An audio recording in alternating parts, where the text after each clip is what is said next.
Welcome, everyone. I'm excited to kick off today's session. We'll be exploring questions and options with answers, focusing on scenarios-based questions. This is part 5 of the Qatar Prometric exam for nurses. Over the course of this presentation, we'll review different types of questions you might encounter, discuss strategies for answering them, and go through some practical examples. Let's get started and make this a productive and engaging session. Now, let's consider a common post-operative scenario. We have a patient who is just 2 hours after abdominal surgery and is reporting shortness of breath. Their respiratory rate is elevated at 30 breaths per minute, and their oxygen saturation is dropping to 88%. This situation highlights a potential post-operative complication, which is something we need to act on quickly.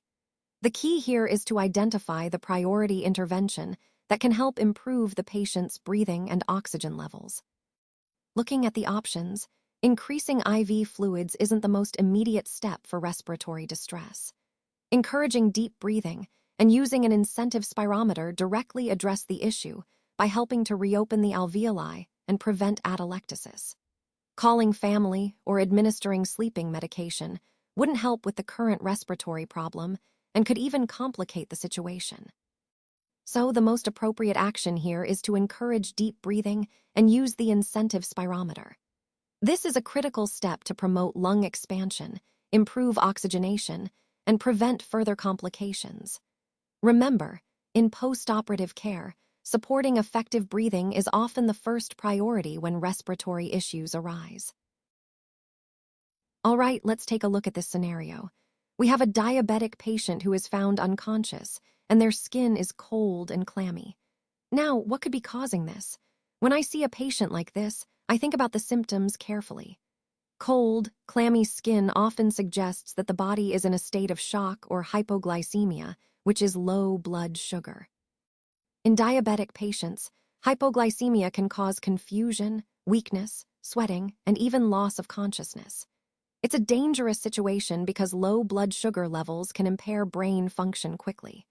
On the other hand, hyperglycemia, which is high blood sugar, tends to cause dehydration and sometimes fruity-smelling breath, but not usually cold, clammy skin. Infection or stroke could also cause unconsciousness, but they don't typically present with cold, clammy skin as a primary sign. Infection might cause fever or other systemic signs, and stroke symptoms are often more focused on neurological deficits.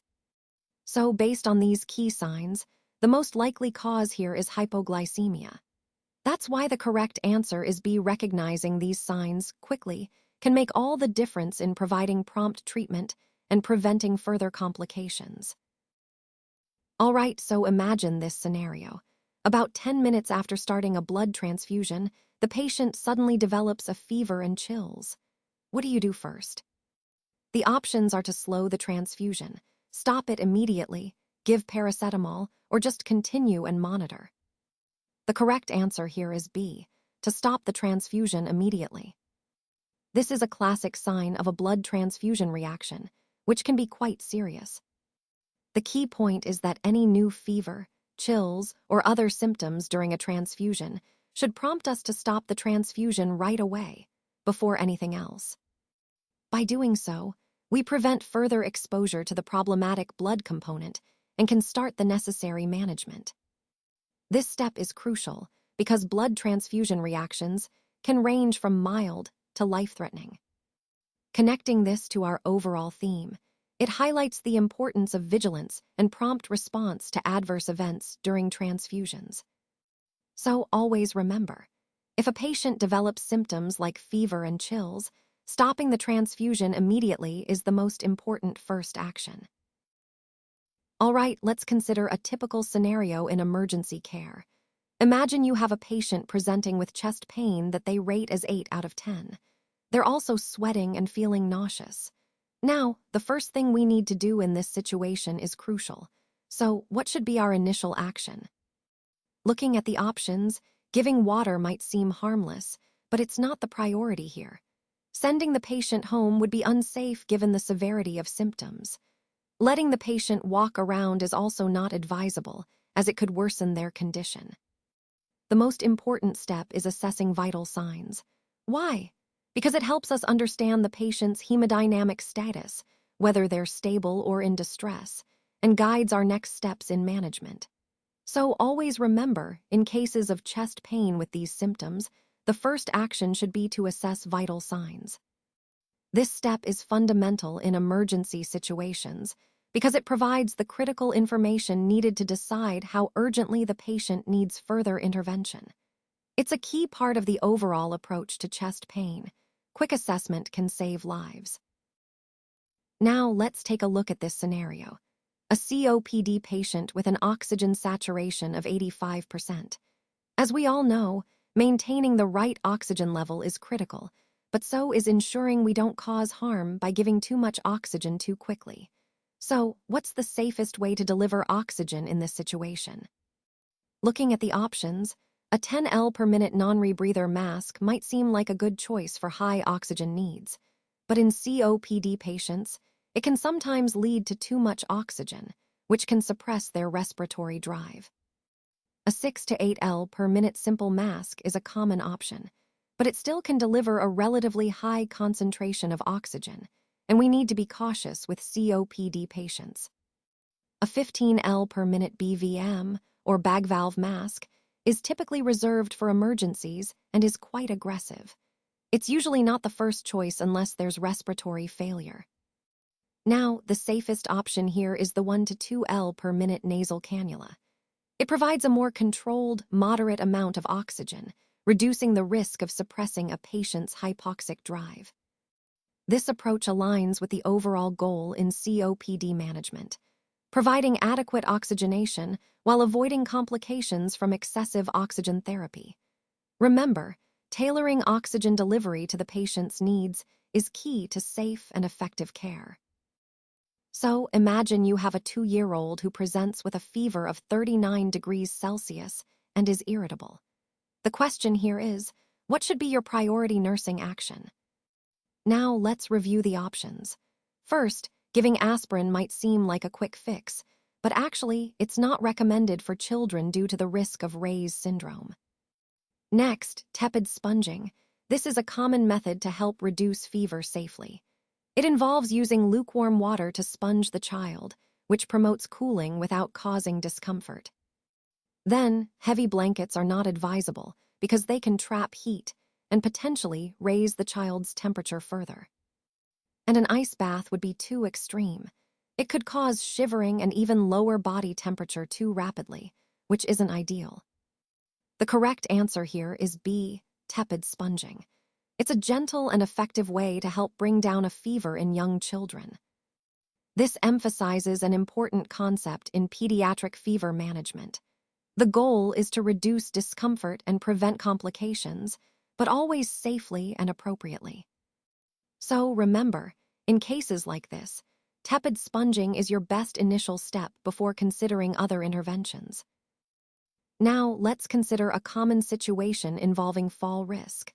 Imagine an elderly patient who is unsteady on their feet and tries to walk alone. The key question here is, what is the best nursing action to ensure their safety? Looking at the options, leaving the patient alone might seem like giving them independence, but in this case, it could be very dangerous. Raising all the side rails might seem like a good idea for safety, but it can also pose risks, like entrapment or injury. Placing the call bell within reach is crucial because it empowers the patient to call for help if they need it, without feeling completely confined or helpless. Applying restraints immediately, on the other hand, is not appropriate unless absolutely necessary, and usually we try to avoid restraints due to their potential negative effects. So the best action here is to place the call bell within reach. This allows the patient to alert staff if they need assistance, helping prevent falls while respecting their dignity and promoting safe independence. Remember, fall prevention is a fundamental part of our overall approach to patient safety, especially with vulnerable populations like the elderly. When a patient arrives with suspected tuberculosis, it's crucial to consider the appropriate infection control precautions. So, let's think about the options here. First, Contact precautions are used for infections transmitted by direct contact or contact with contaminated surfaces. Droplet precautions are for illnesses spread through large respiratory droplets, like influenza. Standard precautions are basic hygiene measures applied to all patients, regardless of diagnosis. But in the case of suspected TB, the most important thing is understanding how it spreads. Tuberculosis is primarily transmitted through tiny airborne particles called droplet nuclei that stay suspended in the air for a long time. Therefore, the correct precaution here is airborne precautions. This means we need to isolate the patient in a negative pressure room and ensure staff wear appropriate respiratory protection, like N95 masks. This is vital because TB can spread easily through the air, especially in healthcare settings. So, to connect this to our overall theme, understanding transmission routes helps us implement the right precautions to protect both patients and healthcare workers. And remember, choosing the correct infection control measure, in this case, airborne precautions, is essential for effective prevention and safety. In this slide, we see a lab result showing a potassium level of 6.5 mmol per liter. This is significantly higher than the normal range, which generally falls between 3.5 and 5 mmol per liter. When we encounter hyperkalemia like this, the most critical concern is the effect on the heart. Elevated potassium levels can cause dangerous cardiac arrhythmias, which can be life-threatening. So, among the options listed, skin turgor, ECG monitoring, bowel sounds, and temperature. The most important assessment is ECG monitoring. This allows us to detect any early signs of cardiac instability, such as peaked T waves or widened QRS complexes, which are characteristic of hyperkalemia. While other assessments are important in different contexts, in this scenario, monitoring the heart's electrical activity is vital. It helps us decide on urgent interventions to prevent cardiac arrest. This highlights how vital it is to prioritize assessments based on the specific lab abnormalities and their potential impact on the patient's safety. Remember, hyperkalemia is a medical emergency when levels are this high, and continuous ECG monitoring is key in managing such cases effectively. Now let's consider a common scenario, a patient presenting with facial droop and slurred speech. These are classic signs of a possible stroke, and time is of the essence. So, what should be our first action in this situation? Option A suggests giving oral fluids, but that's not the priority here. We need to assess the patient's condition quickly to determine if a stroke is happening. Option B is to perform a FAST assessment. That stands for face, arms, speech, and time. This quick evaluation helps us identify the signs of a stroke rapidly and decide on the next steps. Option C, letting the patient sleep, might seem caring, but delaying assessment could worsen outcomes. We need to act immediately. Option D, checking capillary refill, is more relevant in trauma or shock assessment, not in this neurological emergency. So, the most appropriate first action is to perform the FAST assessment. Remember, early recognition using this simple tool can significantly impact the patient's prognosis. Always prioritize quick assessment to facilitate prompt intervention. So imagine a situation where a nurse accidentally gives the wrong dose of medication. This is a serious error that needs to be addressed promptly. Now, the next step here is crucial. Do we hide the error, ignore it if the patient seems fine, leave shift early, or do we document and report it immediately? The correct answer is B, document and report immediately. Reporting the error right away helps ensure the patient's safety, allows for timely intervention if needed, and helps prevent similar mistakes in the future. It also aligns with the overall theme of patient safety and the importance of transparency in healthcare. Remember, hiding or ignoring errors can lead to bigger problems down the line. So, always prioritize prompt and honest reporting. Now, let's consider a common postpartum emergency. Imagine a woman who has just delivered and is now experiencing heavy vaginal bleeding along with tachycardia. This situation requires us to act quickly and prioritize effectively. So, what should be our first step? The correct answer is B, which is to massage the fundus. Fundal massage helps to stimulate contractions of the uterus, which is crucial in controlling bleeding by compressing the bleeding vessels. Now, why not just give fluids or oxygen first? While fluids and oxygen are important, they are supportive measures. The primary intervention here is to address the cause of the bleeding directly, which is often uterine atony. Positioning the patient in the side-lying position or giving oxygen alone can be helpful, but they don't tackle the root of the problem as effectively as fundal massage. Remember, in postpartum hemorrhage, especially with heavy bleeding and a rapid heart rate, the priority is to restore uterine tone and control the bleeding promptly. This approach not only stabilizes the patient, but also prevents further complications. So always think first about what will directly address the cause. Here, that's fundal massage. When a burn patient develops a hoarse voice and has difficulty breathing, our immediate concern must be the airway. These symptoms can indicate airway edema or even airway obstruction, which can become life-threatening very quickly. So, in this scenario, our top priority is to assess the airway immediately. While starting IV fluids is important for overall burn management and preventing shock, it's not the first step when airway compromise is suspected. Applying ointment and giving analgesics are supportive measures, but they don't address the urgent need to secure the airway. Remember, in burn injuries, especially when there are signs of airway difficulty, our primary focus should always be on airway assessment and management. This approach ensures we prevent airway obstruction and ensure the patient can breathe effectively. During a seizure, the most important thing the nurse should do is protect the patient's head and maintain safety. This means gently easing the person to the ground if they're standing and clearing the surrounding area of any objects that could cause injury. It's crucial not to restrain the patient, as this can cause more harm. Also, never put anything in their mouth, like a tongue depressor, because it can lead to choking or dental injuries. Giving oral medication during a seizure is also not recommended, as it can pose choking hazards. The main goal here is to ensure safety and prevent injury until the seizure subsides. Remember, safety first, and always stay calm and attentive. Now, let's look at this scenario. The IV site is swollen, cool to the touch, and painful. These are classic signs of infiltration, which happens when IV fluid leaks into the surrounding tissue instead of going into the vein. It's important to recognize these signs early because infiltration can lead to tissue damage if not addressed promptly. So, what should you do? The best course of action is to remove the IV and elevate the arm. Elevating helps reduce swelling and prevents further tissue damage. It also improves blood flow, which is crucial in these situations. Why not increase the IV rate or apply a hot compress immediately? Increasing the IV rate could worsen the infiltration, and hot compresses are not recommended right away. They can actually make swelling worse. Ignoring the problem and continuing medication isn't safe either, as it can lead to more serious tissue injury.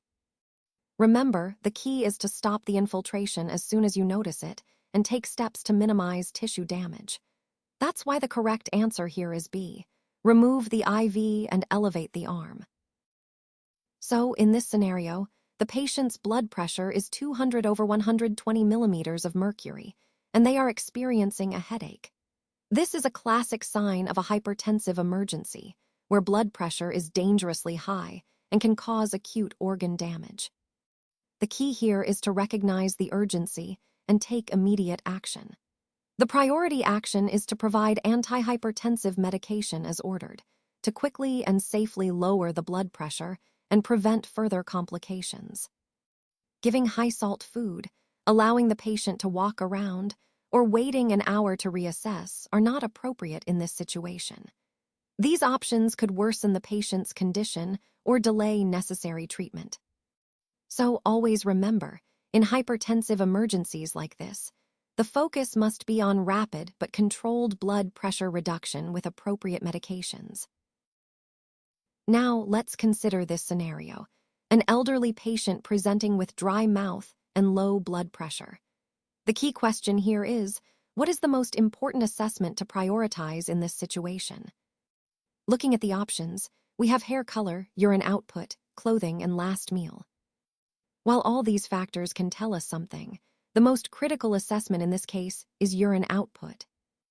Urine output is a direct indicator of hydration status and kidney function. In elderly patients, dehydration can develop quickly and may not always be obvious from external signs alone.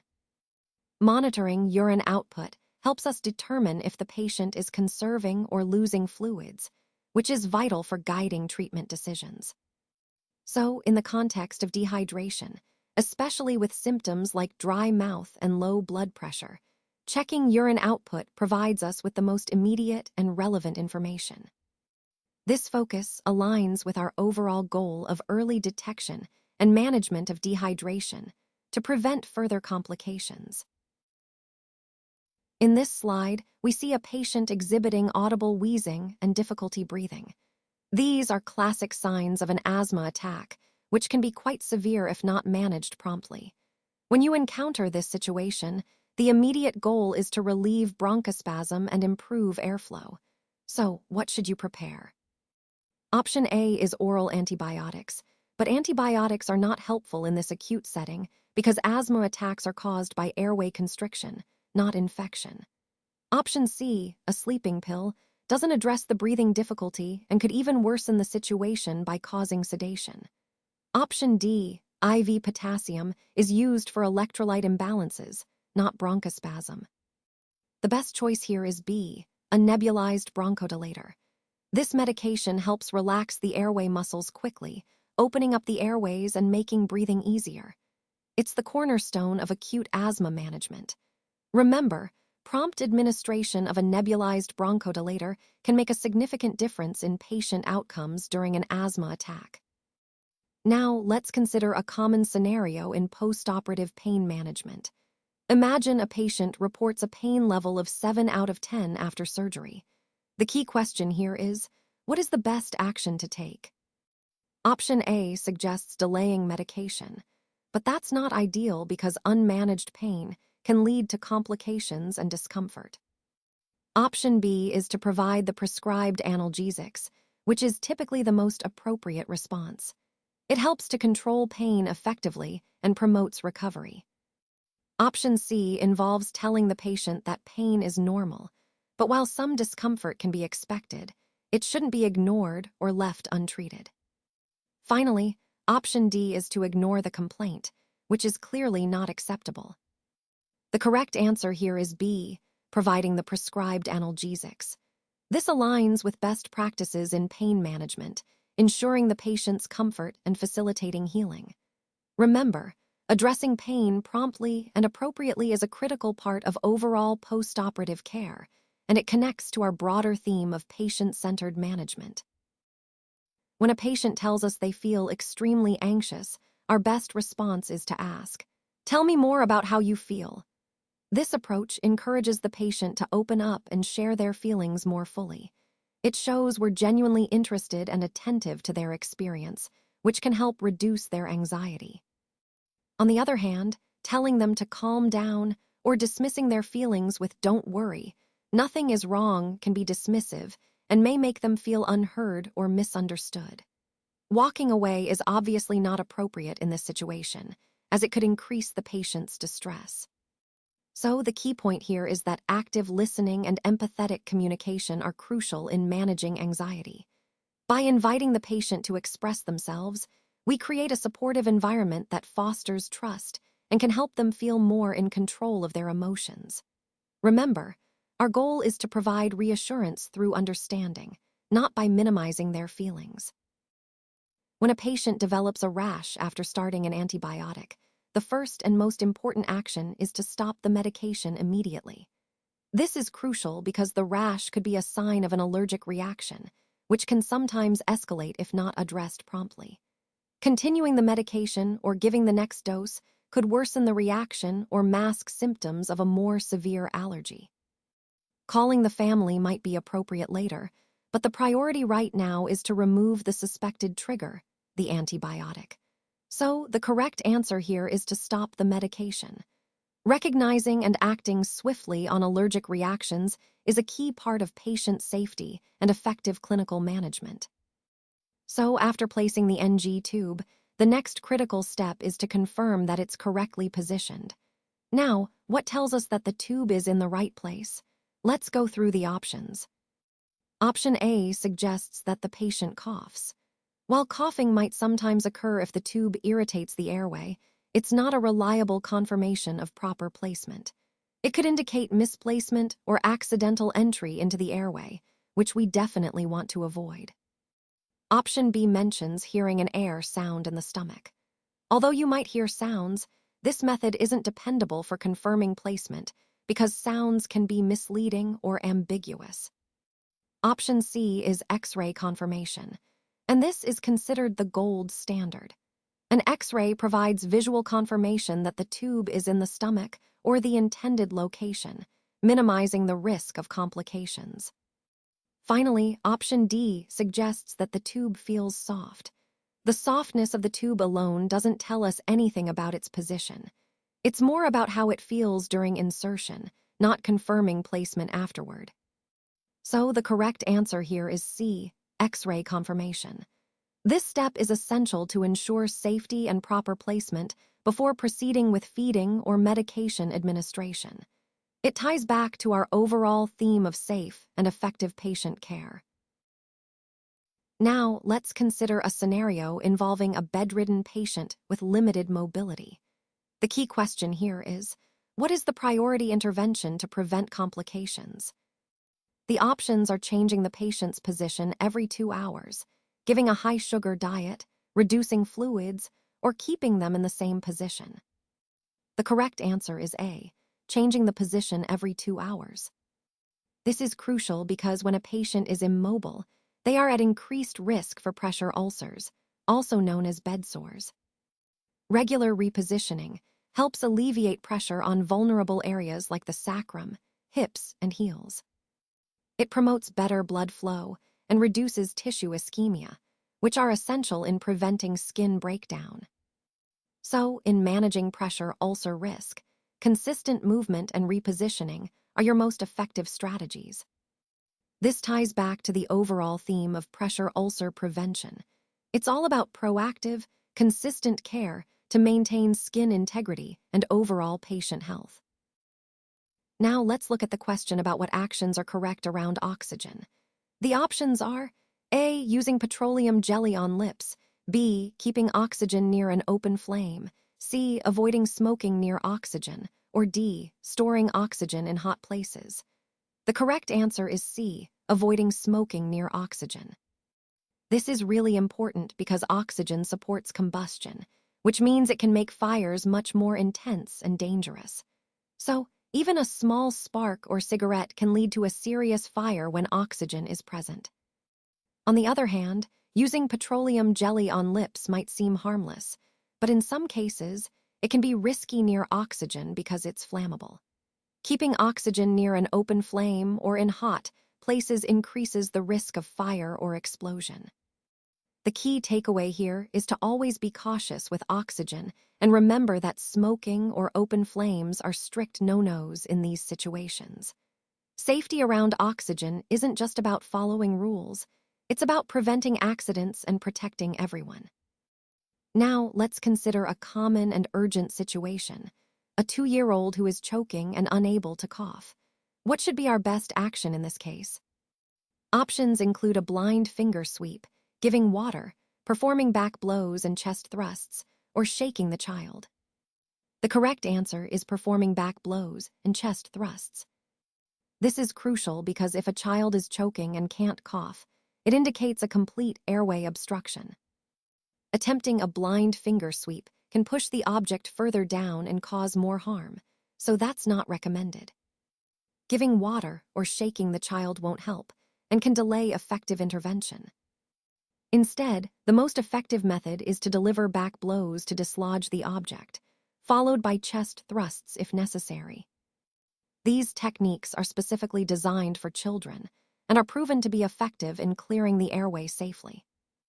Remember, quick and appropriate action can make all the difference in these emergency situations.